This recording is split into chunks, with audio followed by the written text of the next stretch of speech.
சமயல் இது சர்வயோகினி அறுசுவை தருவாள் அவள் அன்னபூரணி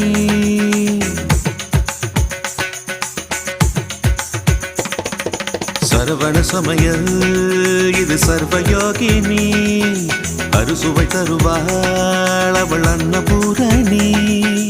ஒவ்வொரு கையிலும் ருசிகள் மாறும் ஒவ்வொரு ருசியிலும் பசியும் மாறும் சமையல் 6 வகை கலை அல்லவா தீர தீரன மனிதவ மகரித சரவண சமய